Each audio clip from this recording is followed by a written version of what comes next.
So Rochelle and I we're gonna shoot some photos and maybe fly the drone because it's really nice out. Look at it. Look at this. Anyway, I have a question. What if you have 5 weeks to spend in Toronto? What would you do and where would you go? Here's what we did.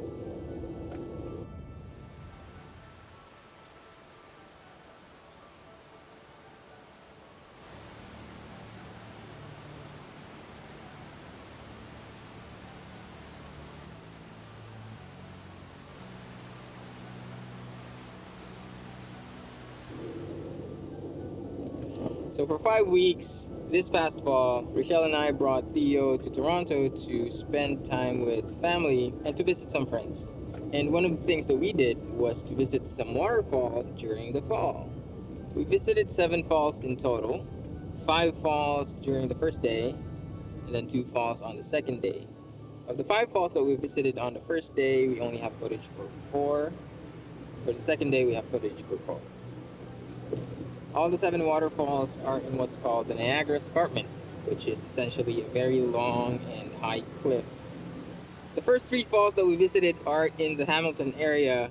The fourth is in Grimsby. The fifth, which we don't have footage of, is close to St. Catharines. And the sixth and seventh are in the Eugenia area. We wanted to visit the falls to try to see them in fall colors, but we were too late.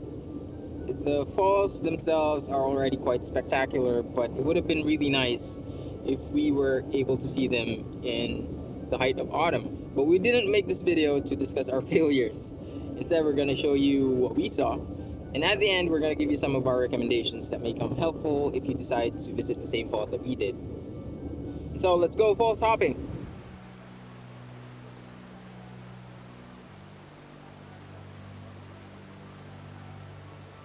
So on the first day, we visited 5 falls in total.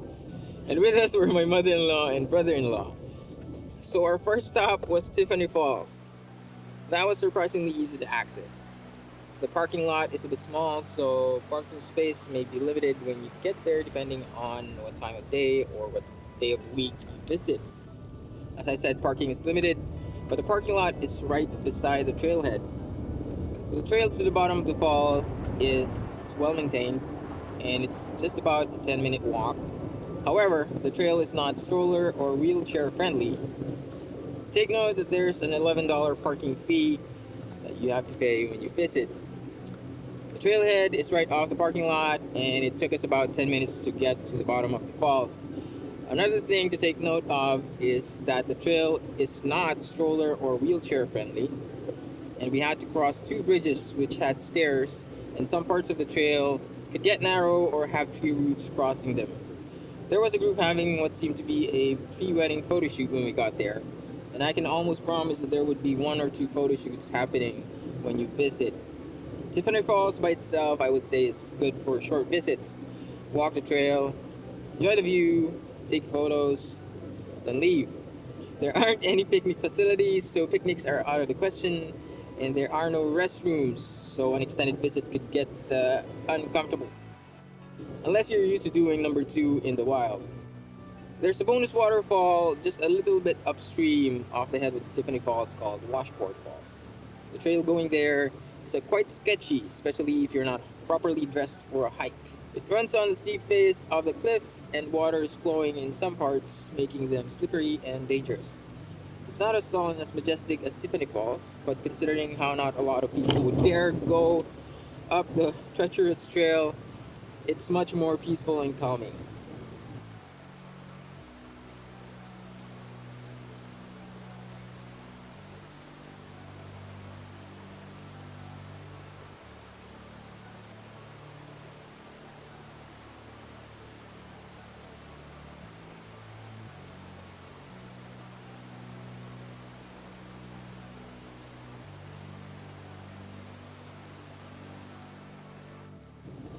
Next on the list is Albion Falls.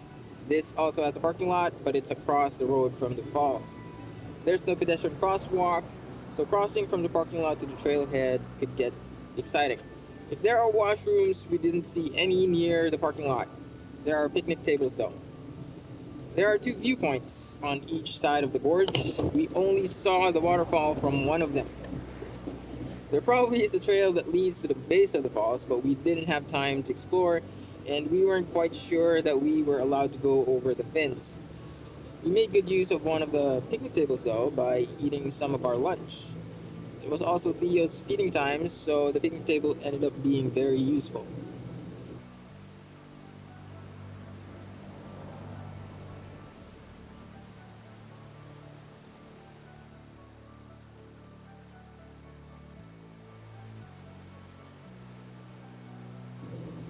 Next stop is Fowlers Falls, which is about a 10-minute drive from Albion Falls.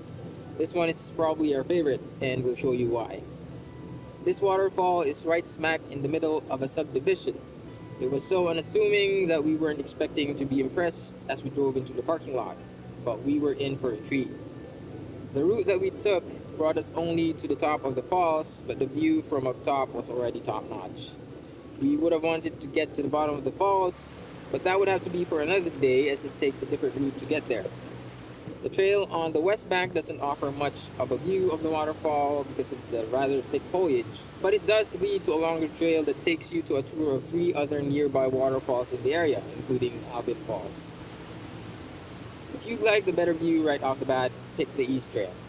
It's less maintained. In fact, there were quite a lot of puddles when we got there, but the view was fantastic.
After that, we went to Berber Falls.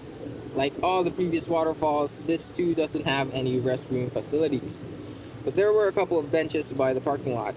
The trail is a short one, but it is not stroller or wheelchair friendly. The trail connects to the much longer trail called Bruce Trail, Canada's oldest and longest marked footpath, which starts in Niagara in the south of Toronto and ends in Tobermory to the northwest, or vice versa, depending on where you start. This has the highest water flow among the waterfalls we've seen so far.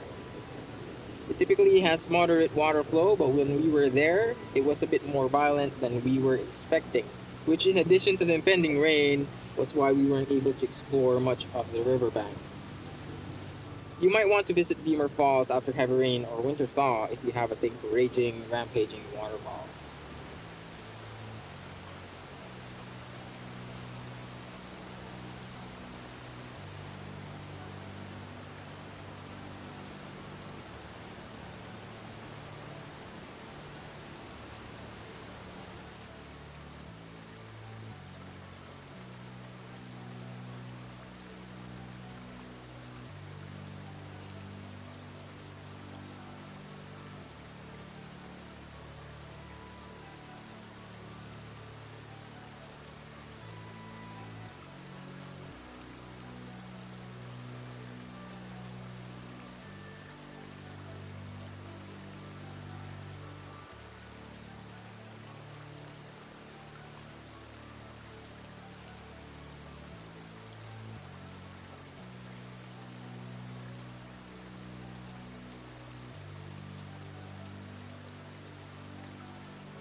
And that's it for day one. We only went to two waterfalls on day two, but we did much more driving. And for this trip, it was only me, Rochelle, and Theo, as my mother-in-law and brother-in-law had to work that day. Next waterfall on the list is Hogs Falls in Flesherton, Ontario. This is not a well-known waterfall, but it's well worth the visit. There weren't a lot of people when we got there in the morning. In fact, there were only two vehicles in the parking lot, and nobody else arrived when we left. Its relative seclusion and obscurity helps keep the charm to the place, I would say. I think it would definitely be a good place to hang out in the summer.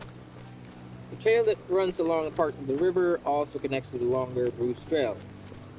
And unlike the other waterfalls we have visited so far, the South Georgian Bay Tourism website mentions that a picnic area with washrooms is available.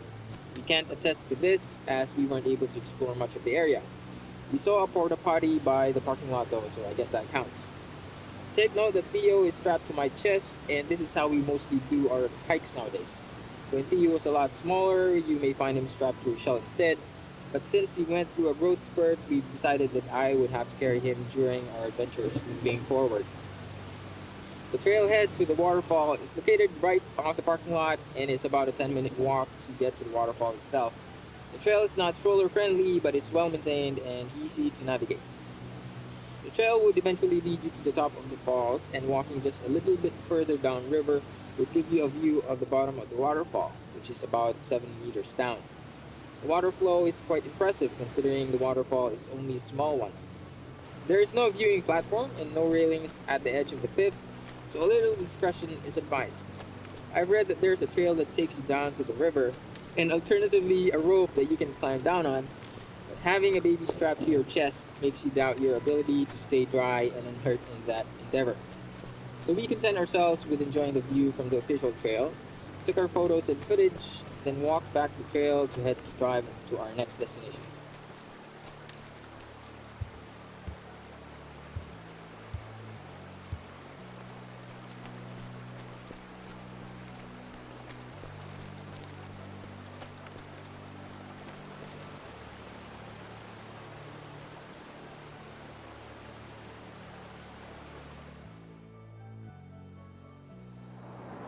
Not far from Hogs Falls is Eugenia Falls.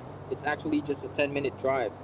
It's the more well-known of the two waterfalls, and there were more people visiting Eugenia Falls than Hogs Falls by a factor of maybe 4 cars. It's still not a lot of visitors, but we've read that Eugenia Falls does get a lot more attention during other parts of the year. If you visit close to Halloween, you'll pass by a house with a sign that says Preposterous Pumpkins that I think sells pumpkins right at the entrance of the park. The parking lot has several picnic tables, and there are porta potties as well. Take note that there's a parking fee, and you can only pay by phone either through their website or by calling the toll-free number. The waterfall is pretty high at 30 meters, but the view is a bit restricted once you get past the viewing deck by the top of the falls. Accessing the base of the waterfall is strictly prohibited at the time of making of this video. We didn't stay long despite the falls being majestic and such, as it was quite windy that day and it was getting too cold to our liking. We had a quick bite in the car, then made our way back to Toronto.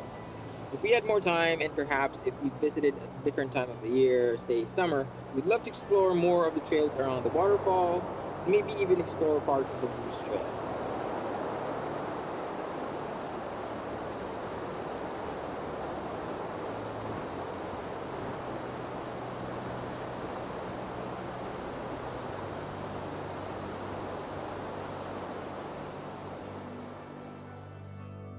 Now on to some recommendations. First, if you're planning to drive to Niagara from Toronto, the waterfalls we visited on the first day could be a prelude to the big daddy of all waterfalls in Canada, Niagara Falls.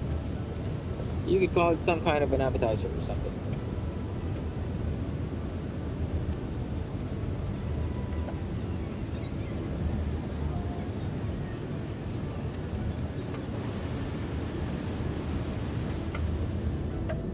Second, if you could visit only one of the waterfalls, I'd say go for Fowlers Falls. It's our favorite out of the 7, and it's the one we pick if we could only visit one in this list. The waterfall and the rock formations are just the most impressive to us. Third, if you want to see the waterfalls dressed up in fall colors, go earlier than we did and go before the first rainfall. We went on the 3rd week of October and most of the trees have already shed their leaves.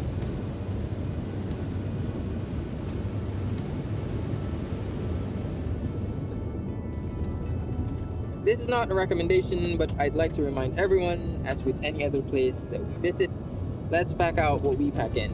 Let's keep these places clean and let's preserve them for future visitors to enjoy. That's it for this video.